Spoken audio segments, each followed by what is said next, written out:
Welcome, everybody, to SLMA Radio and Outstanding Outbound, a monthly program with our host, Anne Vanella. Anne being an author and CEO of the Vanilla Group.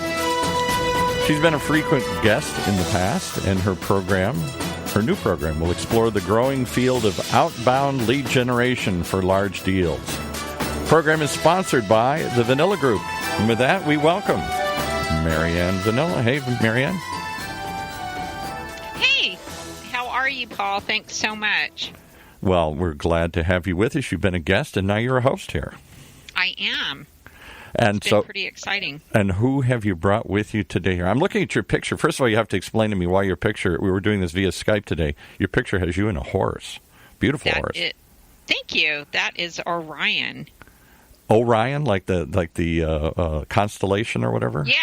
Yeah.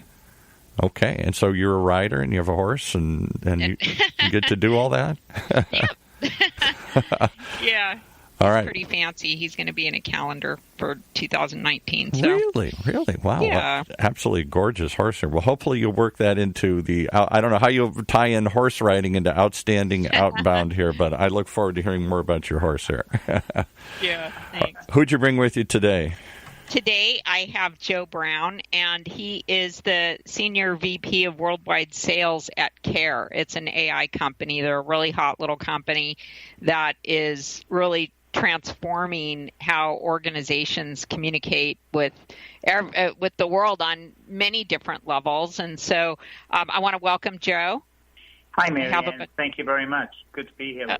With you. Yeah. The interesting thing that I wanted to kind of pick your brain about is you've ran large sales organizations for years and even global sales organizations. So you've seen the arc of change in B2B practices.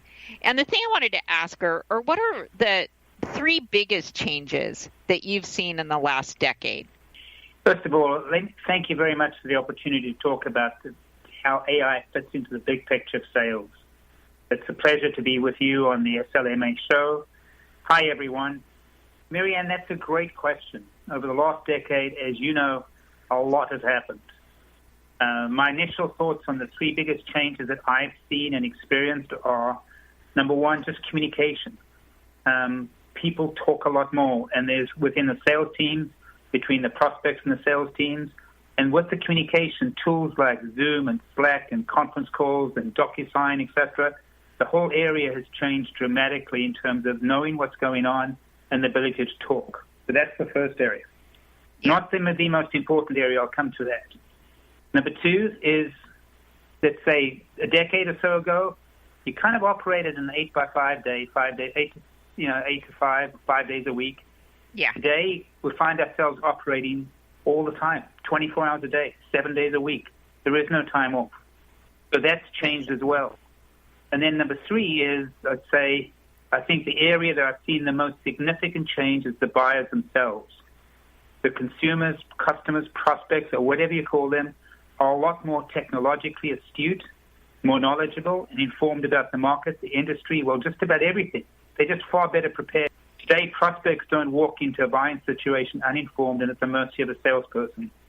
When they walk in, you can be assured they've done their research.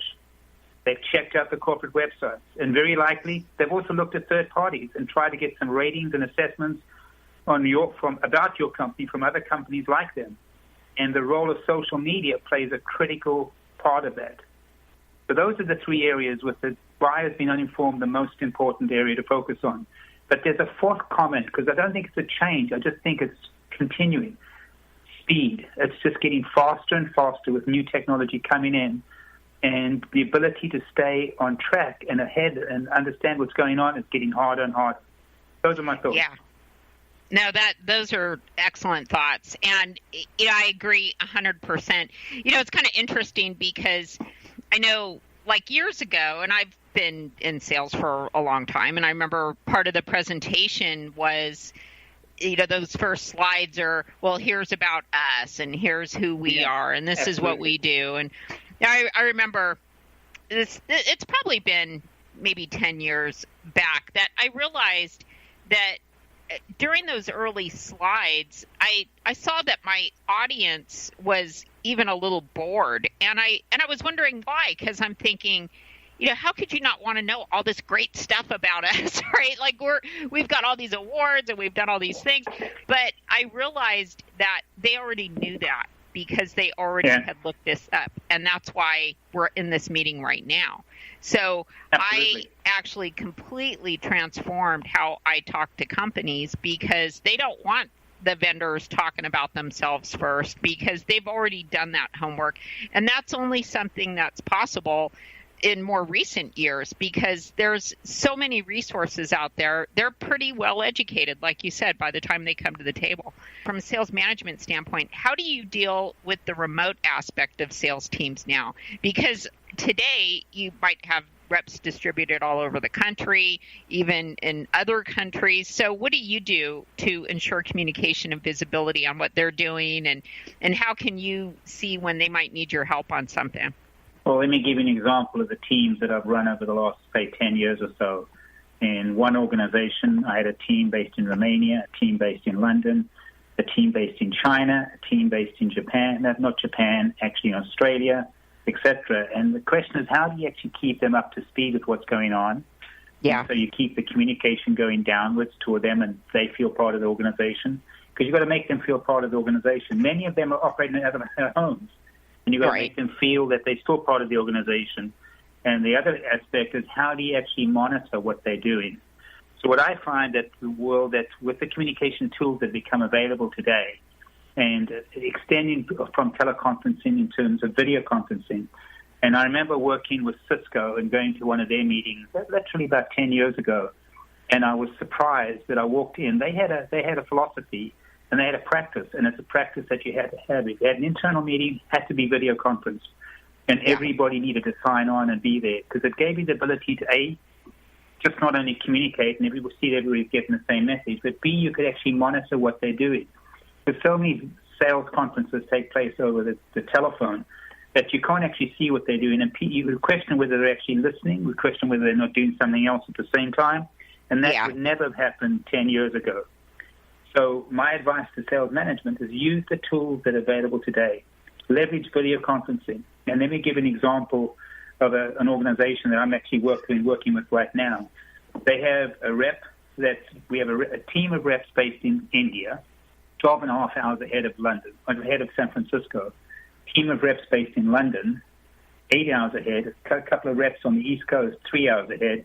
And so I have a weekly meeting with them to keep them up to speed.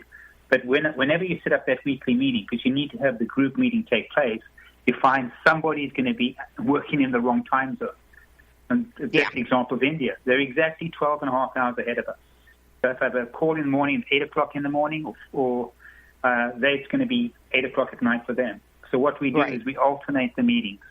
So at least they can share in having the bad time to be able to call in. And then we have individual reviews, with going through deal reviews, getting structures moving forward. So it's setting up and using the tools to be able to ensure that you end up managing it the same way, because you want to actually keep the focus. If everybody was around the table, you want to have them working with you. And you want to be able to see what they do, and you want to monitor. And it's about trust, communication, accountability. So help them dealing with the remoteness aspect of it. So those are my thoughts. No, that's great. That's great insight, because it's true. You have to accommodate everybody, because it feels unfair if you're always having, even if you're just dealing with U.S. time zones. You want everybody to feel like it's fair for them, and nobody's having to be on a sales call at 6 o'clock in the morning or 9 o'clock at night or whatever it is. Yeah. It's interesting, because one of the things that I've seen is, my company, we do outbound prospecting for tech companies, and we still get an enormous amount of engagement, and we find deals. And I know the DMA does some studies on what's the most productive way to reach out to prospects initially, and calling prospects still ranks right up at the top.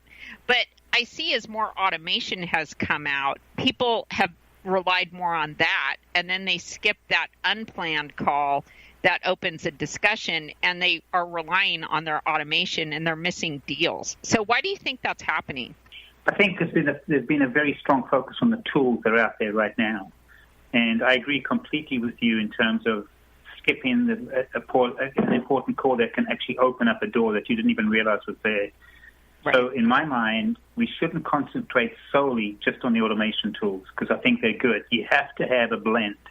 You have to use both sets of tools. And the need for face-to-face communication and or relationship building has not gone away. In fact, I'd say it's still as strong as it was 10 years ago. But you need to actually build it into the sales process. And so when you build in the sales process, there's a place for automation and there's a place for face-to-face communication, relationship building. I have an opportunity I'm working on right now. I'm based in California in the Bay Area. My prospect's actually based in the Naval Yard in Philadelphia. Mm-hmm. And I have a choice to make. I think I can actually set up a video conference with him or a conference call or set up an exchange of text messages going backwards and forwards, which I have been doing up until now.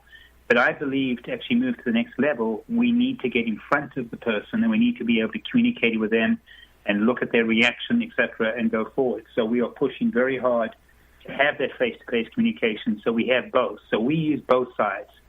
I think, truthfully, over time, the need for voice will go away, i.e. telephone calls. It'll be replaced by voice like Alexa or something else moving forward in that area so I can communicate through other tools to be available. But no question, you need to recognize that the voice has not gone away. The need to have a face-to-face and build a relationship has not gone away either. It needs to be part of the process. It's both.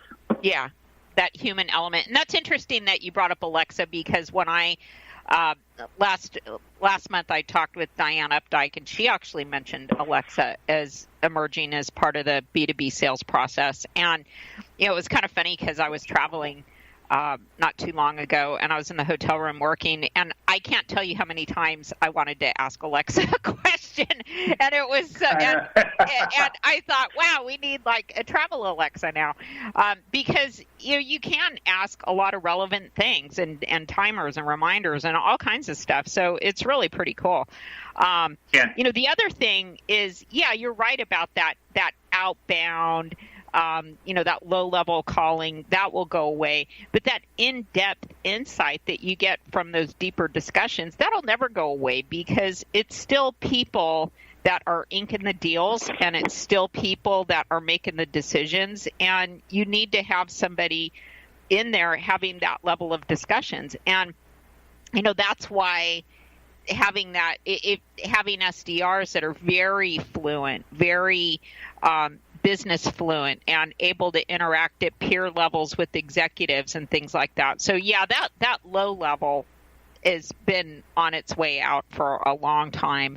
The higher level deep dive conversations, that is very valuable now because it's just, that's what's needed to know what to do with your automation. So you can gather, okay, this is what they're interested in, this is what they're running, this is what they're doing, and then you can segment them appropriately for the right messaging. Absolutely. And so when companies do that work, it's a huge difference. I think Paul's going to break away for a commercial, and so I'll be right back, and then we'll keep talking. Just a quick commercial to remind you about our host here today, the Vanilla Group.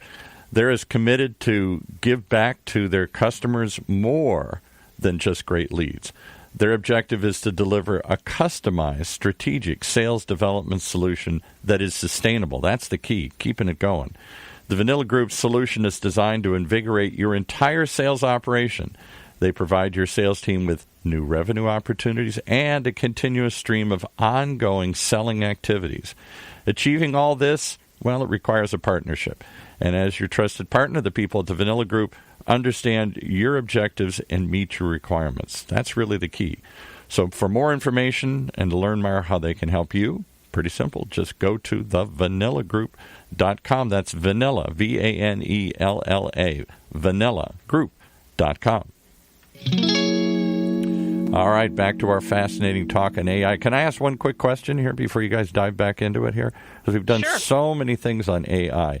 Should salespeople be afraid of AI? Is it threatening their job, or is it making their job better and easier to have those deep conversations rather than the the simple inquiries that they're answering questions about. Yeah, that's great for Joe to answer. So my comment is you have to embrace it. So if you don't embrace it, you should be concerned.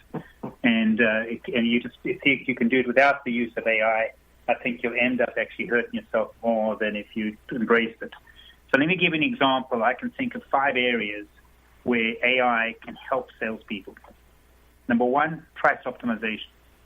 Okay, what you can use AI tool is to help you analyze exactly all the past opportunities that have taken place, apply the results, and determine the factors that influenced you getting the order, and then come back and say, this is the level of price we should go in. This is the discount we need to use. So that's a tool where AI can help you get the right price to close the deal based on things you've done in the past. Not saying it's perfect for the future, but based on things you've done in the past.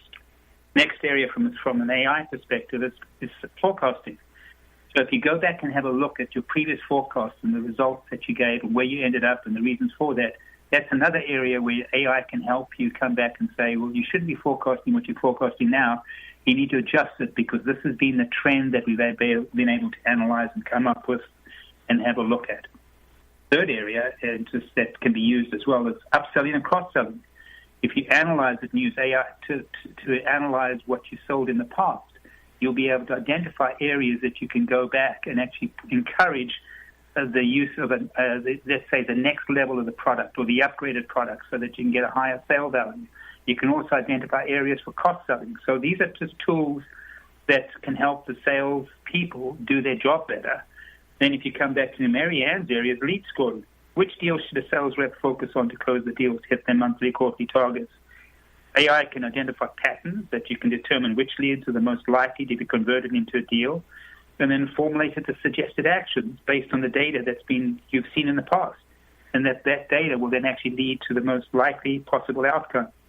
And so from my perspective, it's using and leveraging AI throughout the sales process and then picking up functions where you can actually leverage what the system has learned about deals that have taken place in the past, tools in the past, etc.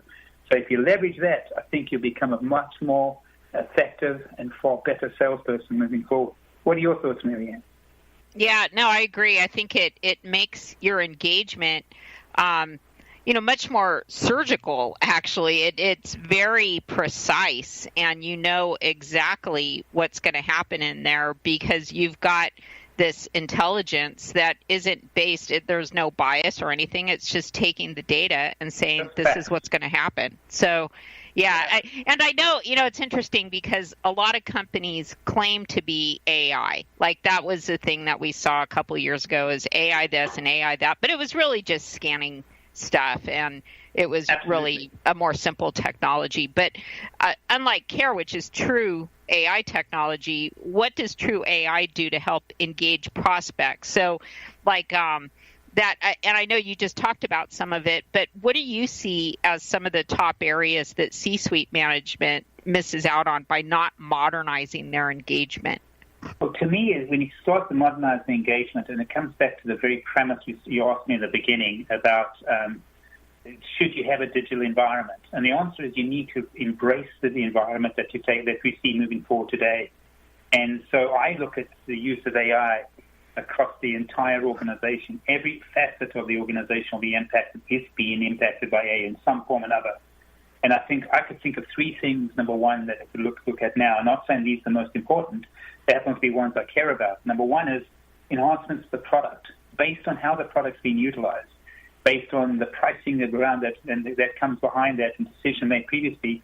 AI can help the organization develop the right type of products, the right pricing, the right positioning based on the reaction from the data that it's seen in the past and move it forward. Number 2, at the heart of every organization is the customer. And what through the leverage of AI, you can actually track the customer journey across the entire organization from the initial contact, initial stage set up by the marketing organization with their pricing and their positioning and the statements in that area through to the lead generation area, through to the salesperson, through to the order, through to tracking it, through to customer support, etc.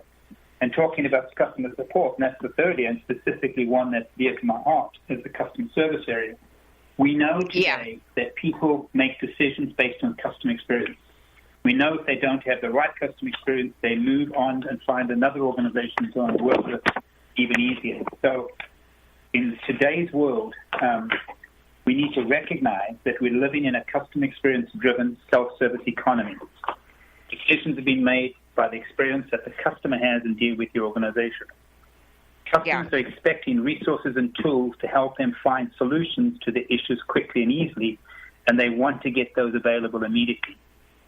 Self-service has been around since the mid-90s, and in the use of call centers and everything else, that area has not delivered on the promise, and that's led to lower customer satisfaction, decreased defection, increased costs, etc., and therefore decreased brand loyalty. I'm actually working with an organization that's based in London right now. We have operations, as I said, in India and the US, etc. And they've developed a solution which leverages proprietary cognitive automation, unlock and create the knowledge that's needed to deliver scalable, cost-effective customer self-service solutions across any channel, automatically to the customer, giving them the ability to answer a question, get involved in a dialogue, or take actions completely.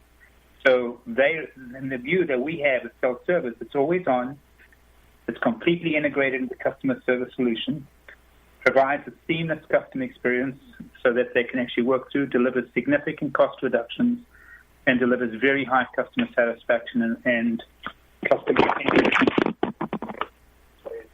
Yeah. Okay. So I think every aspect, and that's so management needs to understand how they can leverage it and use it across the entire organization. And as I said, dear and close to my heart is customer service. Yeah, absolutely. So for sales management today, and to back up a little bit to your point, I totally agree that the whole space of customer service is so bad now. I get really frustrated in dealing with companies because it's like this multi-channel relationship that you have. Like, you find a company, you go to their website, you look them up, you look up stuff about the company, then maybe you look at something. I mean, so there's all these different touch points. When companies are hard to do business with, where it's hard to get answers, I can't tell you how many websites we look at of tech companies, and it's like, I don't even know what they do. There's just all this like gobbledygook tech blabber on there, and it's not really explaining what they do, and their customers experience the same thing. So in some parting thoughts here, for sales management today in tech companies, what are a couple of pieces of advice that you would give them to stay current? So three comments. Number one, education. You need to know what's going on. You need to read. Many salespeople don't read, they listen. But you need to read, and you need to be on top of what's going on, because the world is moving faster and faster, and you've got to understand where you fit. So number one is be aware what's going on, education. Number two, recognize that the world is changing and changing fast. You need to re-engineer your process and re-engineer the team to fit based on where it's applicable today. It may be working well today, but with the speed of change that could be going on, your company and or solution can be easily replaced by something that's brand new and leverages new technology, and all of a sudden it changes it. And hey, that Joe, reminds me, yeah? You know what? I wanted to, before, because we're almost out of time here, and I wanted to really quick have you mention, because I know you're going to be at some events next month. Yeah. Where are you going to be at? The primary event next month will be in the Bay Area. It's attending a conference called Zendesk, and you know Zendesk's a CRM solution. They have a conference called Relate Conference. Their global user conference. We'll be participating there. So if those people are listening or happen to listen to this, please stop by, introduce yourself, and come and say hi, and we'll talk to you about what we see taking place. So we'll be at the Zendesk conference in the Bay Area, San Francisco, November the 12th through the 15th. Excellent. Well, I encourage everybody to take a look at KARE. It's KAREHQ.com, and to connect with Joe on LinkedIn. And I will hand this back over to Paul, and thank you very much. And thanks, Joe. I really appreciate that you joined me today. Thank you very much, Paul. Thank you. Sure. And appreciate it.